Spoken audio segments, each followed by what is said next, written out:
Right. Good morning, assalamu alaikum everyone. I'd just like to start with introducing the topic itself. So when we say technology and education, these are things that are both omnipresent. When you talk about learning, that is something that has always been there in any form or in any paradigm for every single person, including all of us and the learners. So we continue to learn, and education is a very big aspect in everybody's lives. And as we have moved forward, technology has become a similarly omnipresent dynamic. So embedding education and technology together is something that we need to focus on. And I would like to start talking to my panelists here and understand what their views are on the future of education. And Ansa mentioned the word edtech. So that's become a very big reality, and especially post-pandemic. And I think a lot of countries, including Pakistan, can view the pandemic as having a silver lining to a lot of things that kind of springboarded us, and especially our education system, into using much more technological platforms than we were using maybe 3 years ago. So, Ma'am, I'd like to start with you. Ms. Fajer, Rabia, right? Okay, so, right. So you've been working actively in education, and especially looking at the girls' education. And so how does an institute or a platform for educating learners start off with adapting to technological changes? Bismillahirrahmanirrahim. Thank you very much. I think adapting to technological changes is not the challenge, really. I think because I think that's all to do with as an organization, it's a strategic decision that you make and you start sort of taking actions against it. I think the bigger challenge is how do you engage your team members within when you're talking about change is never easy. And we've seen that globally, that may that be UK, Europe, America, whenever they had to bring that change into their organizations, and bringing technology and introducing technology has never been sort of easy thing to say. We would say you could develop these amazing databases, and we can develop these amazing LMSs, and we know that by use of technology it's much easier to monitor in terms of the impact that you're creating. You have much more smarter system, meaning your time is used much more wisely, your human resource time is used much more wisely. But I think when it comes to human beings, it's a process, and that's where and I don't see this much happening in Pakistan, but in other countries we see that for example, if there's change to be brought in an organization, and depending on the size of organization, there's a whole change management process that comes behind it. And I think that's what we need to think about when we're talking about technology as well, and introducing technology. And as you rightly said, for example, within education, education was in crisis before COVID as well in Pakistan. But COVID gave us that opportunity to raise awareness and to make people understand how much problem and what a deep problem we have in place at the moment, and this potential solutions as well using technology. So so I think it's introduction. I think from management level to strategic level is a decision making. Of course, there's a lot of resources involved, financial resources involved in introducing such changes. It's never easy in that sense, but then having a proper policy in place and a plan in place to engage the team members, your core team members to your national team members, and how they're then trained and how they understand how use of technology can really improve our systems and processes. And obviously, because I talk about education, then what I think within Pakistan's context, and I'm sure we'll talk about it later, there's a lot of work that can be done, can be achieved. We have huge problems with quality. We have a lot of problems. We have multiple level of problems which can be addressed through technology. Thank you.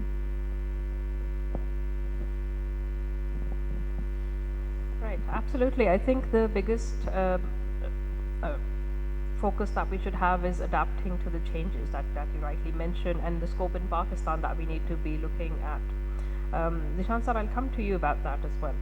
So technology aided instruction, what does that mean to you, and how do we actually make it something that is relevant to everybody? Because we've got the digital natives as the learners.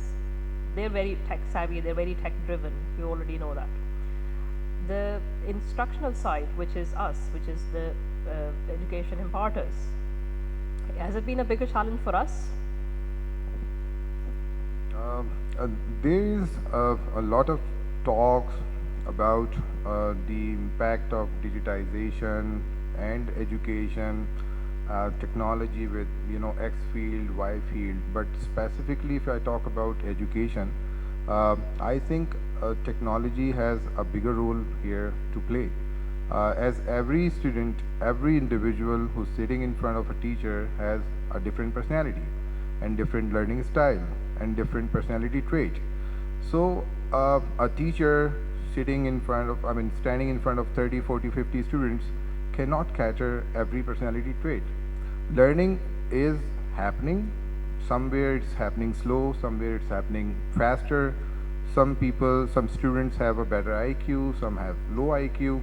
So I think this is where, this is exactly where technology has to play its role, because technology is something that should be leveraged here in terms of delivering the instructions. If I talk about a case study that I have gone through, a student learning over a platform for some mathematical problems has to solve the problem on the portal, and that portal actually analyzes and gives it exactly what the problem where he is just struggling. The next question that he's going to solve, or next question that he's going to just attend is about his weakness. So the system analyzes its weakness and gives the next question according to that. Instructions when it comes to adopting technology, a lot has happened during COVID. Online classes, online lectures, attending more people. The same lecture can be attended by more people remotely. Accessibility has improved. So I think that's where the instructional part, technology has a bigger role to play. Yes. Thank you very much, Santap. Yes, I would agree with that. So when you talk about your examples, so that's actually relevant to how we can utilize AI in education, right? And within the education field, because my background is in academia as well, so we are focusing now in the last few years on the need-based and the outcome-based curricula. When we talk about that, that identifies the learner needs first. I'll give a little bit of the anecdote. So when we look at the history of academia, teachers or educationists used to be the sage on the stage. We used to call them that. They knew everything and the learners had no idea, and they would impart the knowledge. Then they started to become the guide on the side, telling the students what to do, guiding them, focusing on directing them, navigating them towards the information. Now we're living in an age where there is a lot of information influx already. It's available for everyone. I don't have to get information for my learners. What I need to do is equip them how to think. So we are now the meddler in the middle. We're in the middle of the information and the learner. So that's the role that we're playing as academics. So Todd, I'm going to come to you about this. How do we have that collective adaptability focused on the need base of a learner's development?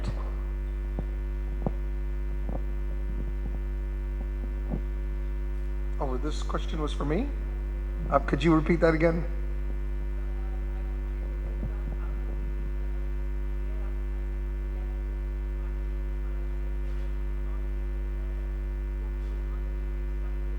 Well, I think every panel should have an idiot on it, right? And I'm the one, because I'm not an educationist, I'm not a digital expert.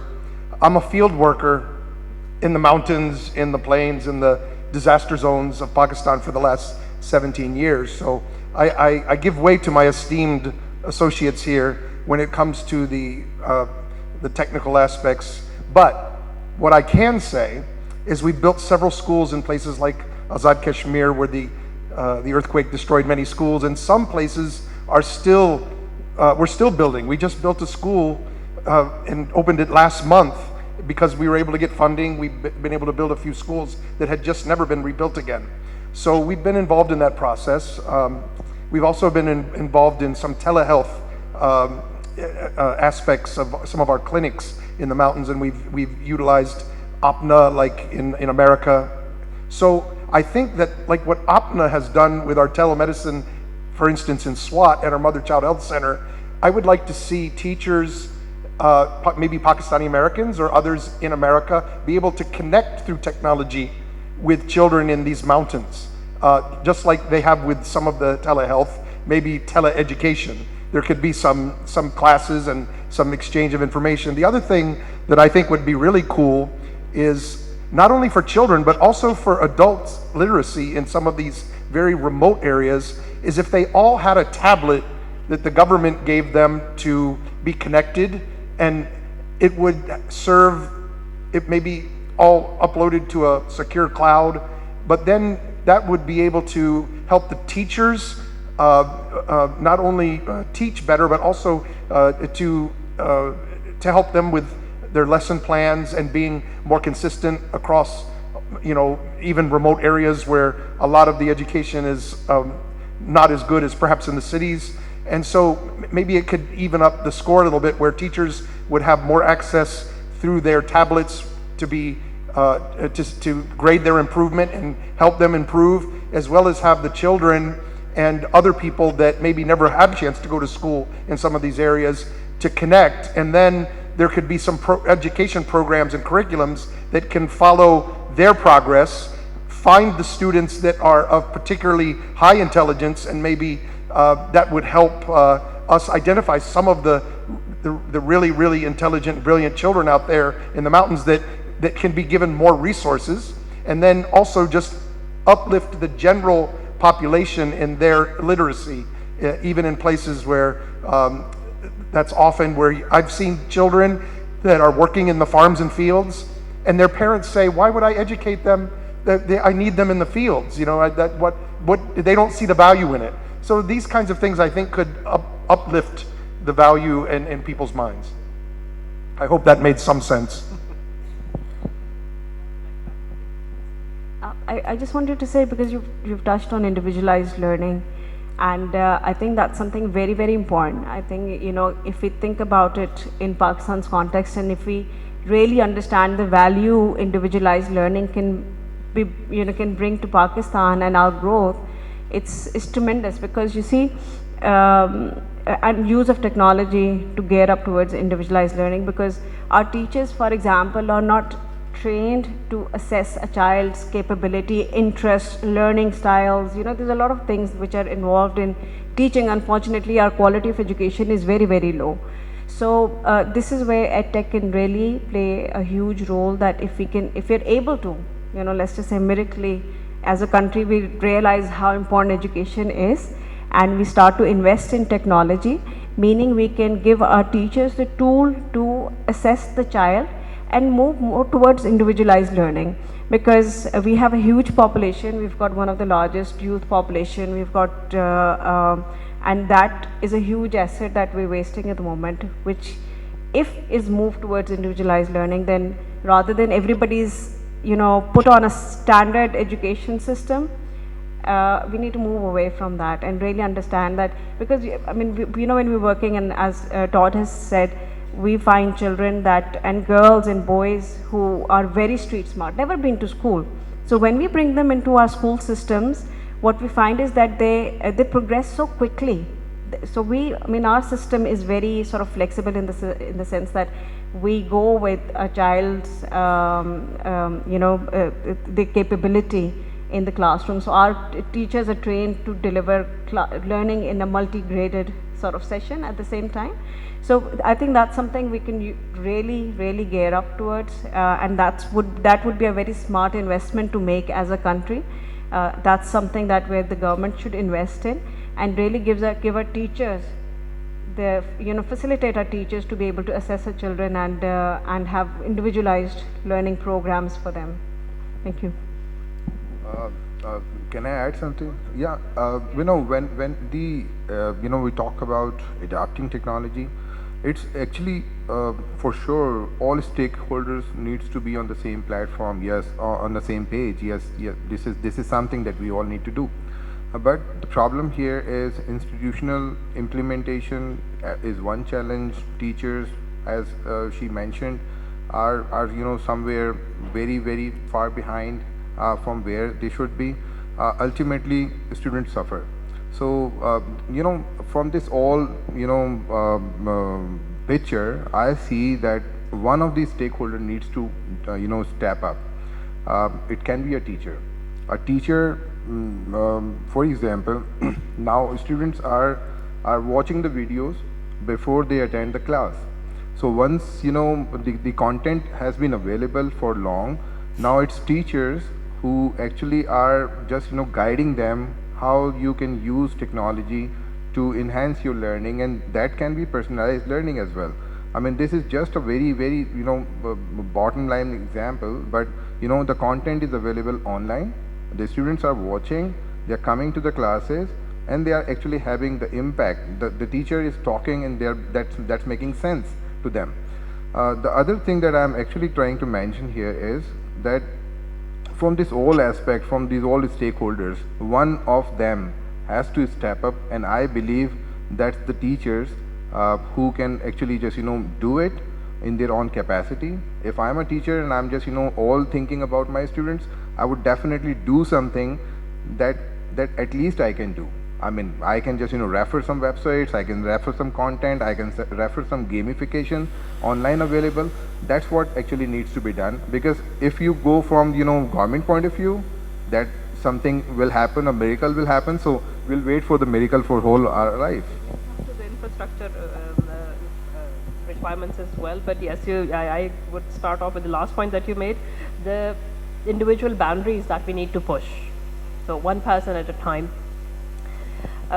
But the bigger thing that you've touched upon is the potential that every learner has, the intrinsic potential that can be tapped into. As Todd mentioned, there are brilliant children in areas where they don't have any services or tools or devices, but even then they have that innate ability to actually have that intelligence channeled properly towards education. So that's something that we need to do.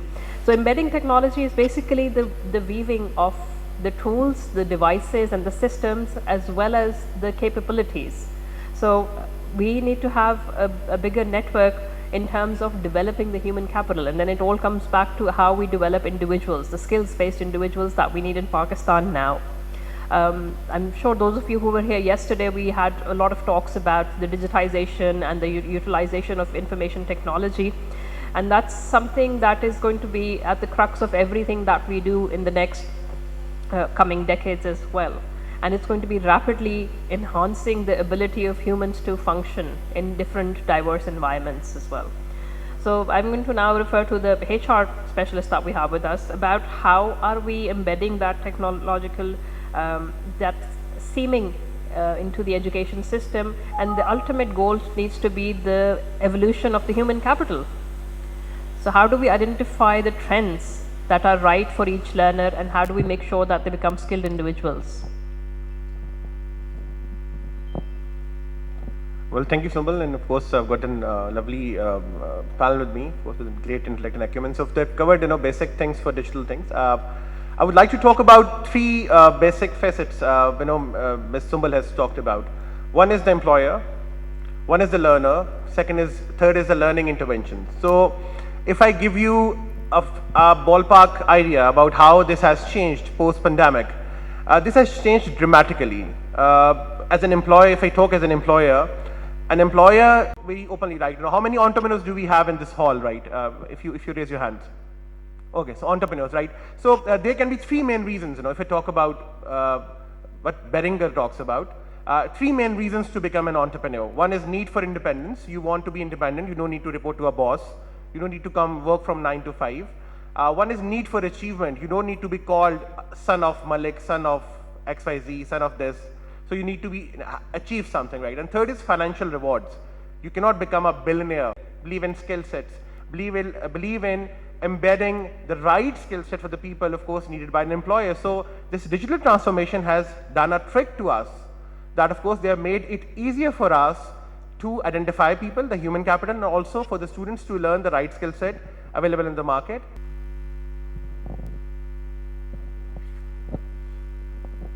Right, thank you, Dr. Ali. So, yes, building on the same things, the actual conceptualization of a digital world is based on the use of technology, but we need to develop the ecosystem. So we were touching upon the subject about how we need to develop the capacity and the capabilities and the infrastructure. So I'm going to come back to you, Todd, about that.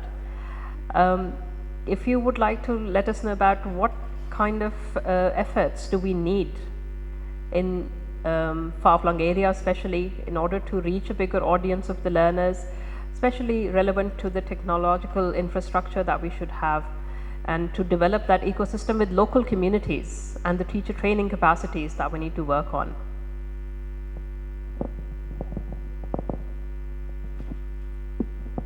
Well, when I first started working up in SWAT, and we had our health clinic there, between the time of the war in SWAT, and then right next year was the floods, and we were working in that area, and then we started a mother and child health center there.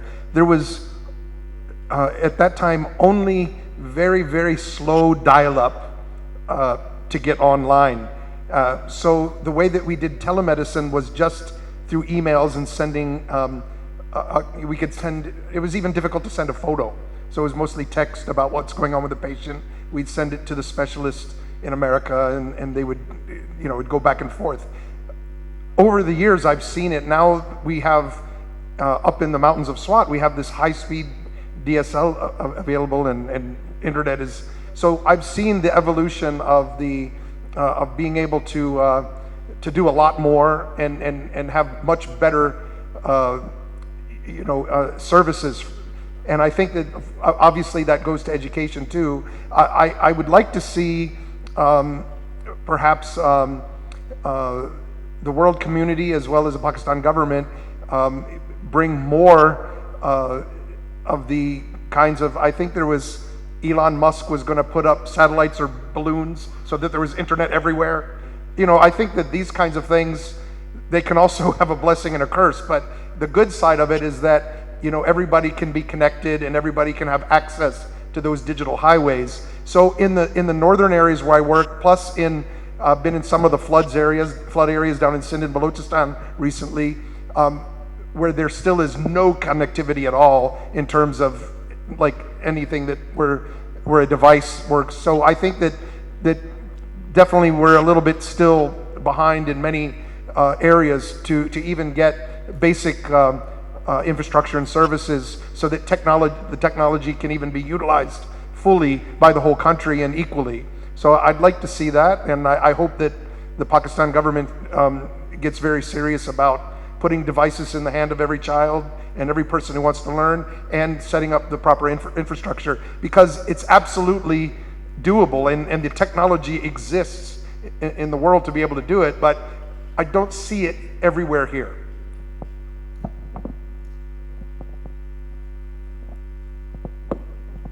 Right, so the access to technology, yes, of course, that's going to be the biggest denominator in enabling EdTech and the scope of EdTech reaching to different areas in Pakistan. Okay, Inspector Rabia, I'd like to come back to you about that. How big of a role do you think that embedded technology can play in training students in the 21st century skills?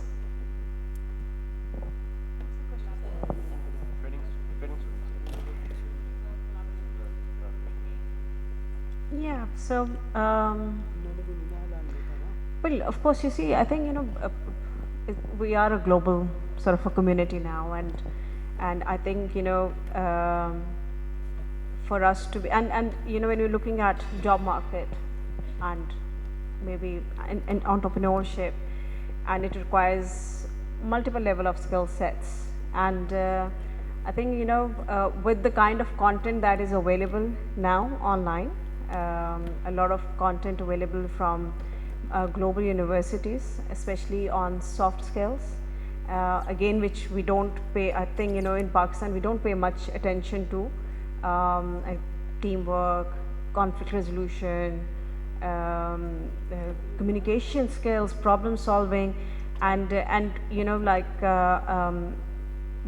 already mentioned here, when I'm an employer and I have people coming in, working for us, they may have technical skills, but then they lack the soft skills, and and that behavior and attitude is equally important to the technical skills that you have learned.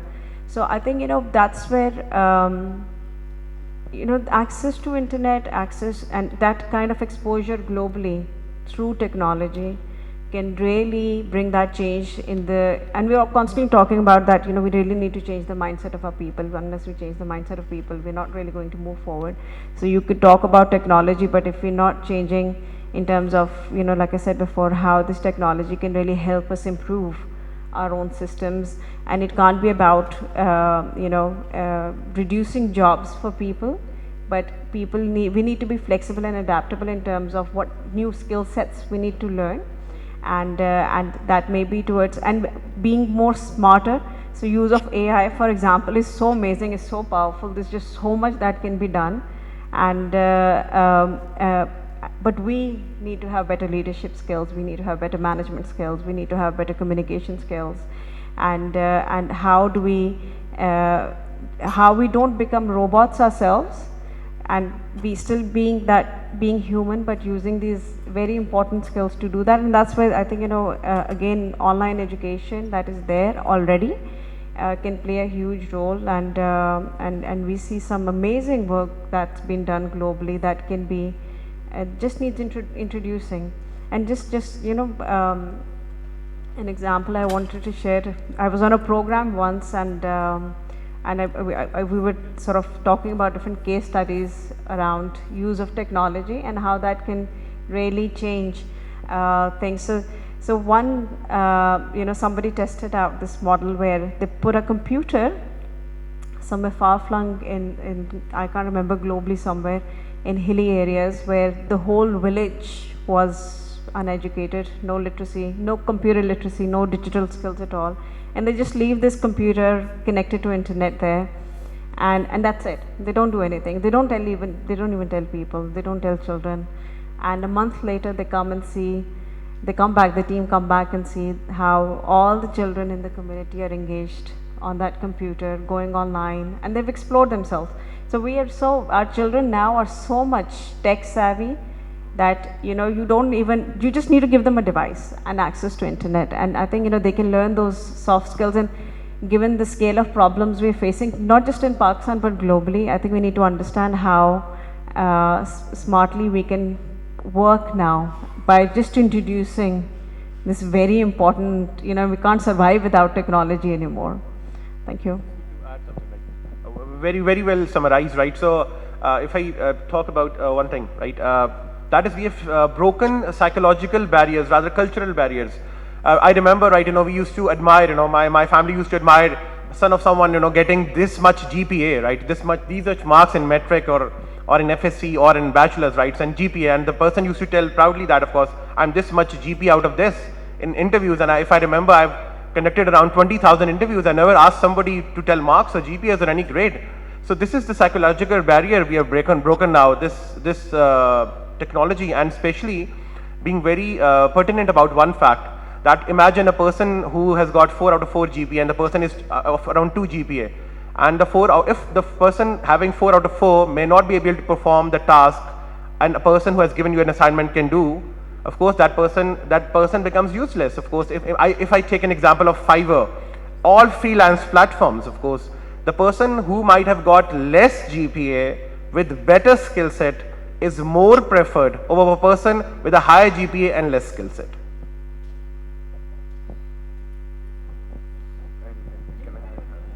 So I just heard obviously my friends here talked about the 21st century skills. I always thought that you cannot produce mangoes from an apple tree. So you cannot develop 21st century skills from a 19th century educational setup. So so this is something, हम सब यहाँ बैठे हुए हैं, हम सब ने कुछ ना कुछ एजुकेशन हासिल की है, और यहाँ पर किसी ना किसी के कंट्रीब्यूशन की, चाहे वो पेरेंट्स हों, चाहे वो टीचर्स हों, चाहे वो हमारे अंकल्स हों, किसी ना किसी के कंट्रीब्यूशन की वजह से हम जो है वो यहाँ पर हैं आज, जो हम सब जो ऑडियंस में भी हैं और हम यहाँ पर भी। सो ये अगर कंट्रीब्यूशन अगर आप रिकैप करें, देखें पीछे जाके कि यार किसने कंट्रीब्यूट किया, so you would find that it was a drive that was pushed into yourself. किसी ने ड्राइव पुश किया, किसी ने आपको पुश किया, and you actually realised yes I am far behind and I need to go ahead. Coming back to 21st century skills, collaboration, team building, problem solving, भाई आप पढ़ा रहे हैं माशरती इलूम, इज़ इट कॉल्ड माशरती इलूम सोशल स्टडीज़, आप पढ़ा रहे हैं सिंधी, आप पढ़ा रहे हैं इंग्लिश, आप बच्चे को क्लास में दूसरे बच्चे से बात करने की इजाज़त तक नहीं देते हैं। So I mean you are talking about collaboration. So I think entrepreneurship, young entrepreneur programs in schools is a must thing for 21st century skills. If we really are thinking, if we are really serious, यानी मैं as a parent I want my school, मैं अपने बच्चों के school में जाके उनको ये बता रहा हूँ कि खुदा का वास्ता है आप एंटरप्रेन्योरशिप के छोटे छोटे प्रोग्राम शुरू कीजिए, ताकि इन बच्चों को पता तो लगे ये होता कि चिड़िया का नाम है ये। But so we actually as parents, as handlers of our kids need to push our schools कि वो एंटरप्रेन्योरशिप के प्रोग्राम शुरू करें, ताकि ये 21st सेंचुरी स्किल्स जिसके बारे में आपको यूनिवर्सिटी के बाद पता लगता है कि ये कोई चीज़ होती है, वो पहले से पता लग जाए। Thank you. Absolutely, very, very relevant to the state of education in Pakistan. We are, as you rightly pointed out, we're a few centuries behind. I'm hoping not a few centuries, maybe a few decades in reality. But we tend to be averse to change as a nation. That's what I've come to see, that we try and retain the status quo for everything, whether it's in any kind of a sector, whether it's education, whether it's technology, whether it's any of the other areas as well. But that curiosity in terms of using technology is something that we now need to actively build up in the learners' minds, and especially the teachers' minds as well. So that's where my next question is going to go. Okay, all right, and that's going to be the last thing that we cover. That is going to be looking at the teacher trainings and the scope of teacher trainings and the capacity building, because the learner curiosity is going to be there, but as Zeeshan have said, we don't let students talk to each other in class. We have a very regimented education system. It's all about paint by numbers, go within the lines. We don't let them explore things. Until your undergrad, which is your 20 years of education, or even your postgrad, which is beyond that, you are not let out of the box. And that is probably a bigger disadvantage to any learner. So we need to look at how do we help the teachers first look at the bigger picture, and how do we build up their capacity. So I'm going to come back. Because you're actively working with a lot of teachers as well, maybe some success stories that you have about the capacity building for teachers. First of all, I would say that teachers are our most important asset in Pakistan, because we have huge crisis. We have millions of teachers who require that training and capacity building. We have this old mindset that still exists when you walk into a classroom. We're talking about, teachers don't allow. It's a very set, 18th century mindset, memorization. We don't develop thinking, critical skills, etc. in children. So what we need to do is really invest in our teachers and use that technology to give them access to this global content that we have, where they can really create rich learning experience for students in classrooms, right? So in terms of success stories, for example, that we see now, we employ female teachers. Majority of our teachers are female teachers coming from far-flung villages, working within their own communities. So it's always a challenge that like, let's just say you are in Balochistan, in Chaghi, You know, you may have you identify teachers from there, or we have, you know, multiple schools in very far-flung areas where there is lack of internet or very poor internet infrastructure available. You find really good committed people who really want to educate their children in the communities, and that's a good thing that we have as a nation. But they don't have this training. So what we have done is, you know, we during just before COVID, actually, we did a whole mapping exercise with all our teachers to see who actually owns a smartphone, who has access to internet, who may have a laptop or a tablet, etc. And once we've done that, we facilitated our teachers in terms of having additional devices, and then we created a whole training programs for them. So like I said, you know, within our school system, it's a very flexible learning model. It's called an ALP model, where we would go into a village and assumingly that nobody in that village is educated. But then we find that children are very street smart. We find our girls are very smart, and when they come in, they may be at different learning levels. So, but our resources are very tight. So we may have one classroom, that's our set model, one classroom, one teacher, and you may have 40 students sitting there, but all at different level. Now what we can't do is we don't have enough teachers in these areas, so we have to find that one person that we can really train. So using technology, what we've been able to do is, and not just technology, but on sort of physical training as well, is to train our teachers on multi-grade teaching. So you could be in a classroom, but you can deal with children who are at different learning levels and with different learning styles as well. And that has made a huge impact, because we know within a year, 2 years, our children, they can read, they can write, their numeracy skills have improved, and we measure all of these because obviously they go through them, their own assessment process, etc. And just because of investing in our teachers, what we're finding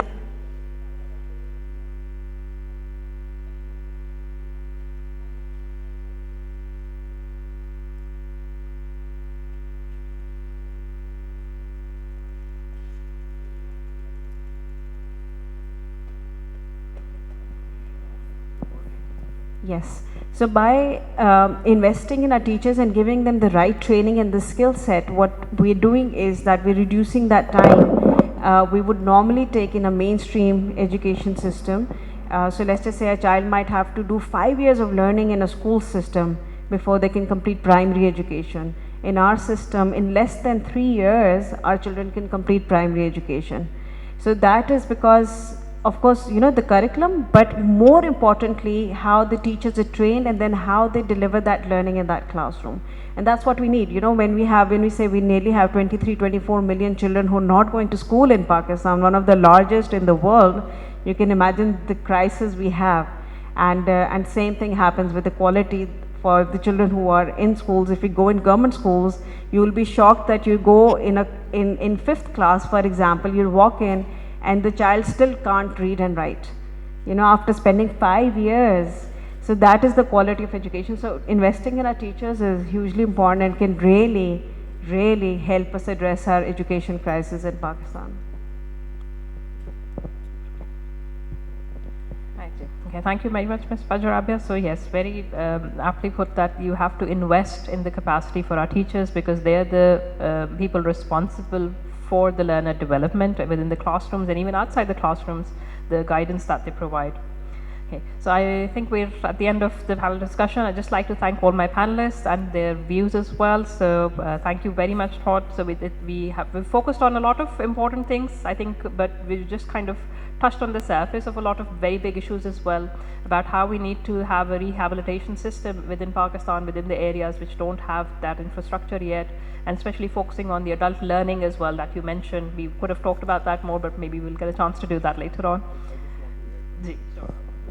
मैं सिर्फ इस बात को इसलिए कहना चाह रहा था because I don't want to miss this कि right person for the right job is very very important. It's critical. जब हम अपनी कंपनीज में हायरिंग कर रहे होते हैं, we actually just put a lot of efforts, money and all कि हम सही बंदे को चुनें. और अगर एक गलत बंदा आ जाता है कंपनी में, so that actually just hurts the company setup, ecosystem. मुझे ये बात कहने में बिल्कुल कोई हेजिटेशन नहीं है कि हम टीचर्स को हायर करते हुए इतनी एफर्ट नहीं करते, ठीक है. So right person for the right job, right person for the right job, we actually need to have a benchmark, at least a framework, a national framework. A teacher needs to qualify to be a teacher. A teacher needs to have that trait जिसको बच्चे को कुछ सिखाना है, उसकी इसके passion में होना चाहिए. Unless until this would be we would be talking and there would be a lot of talks, but outcomes would be just somewhere far. Thank you. We're doing our bit for that. I'll just end with that. Teacher training की बात की Zeeshan साहब ने. So we are basically a UK-based higher organization. iQualify UK is my parent company. When we came to Pakistan, we realized कि certification training नहीं है पाकिस्तान में. I can go work in a school, at a university, at a college without any certificates.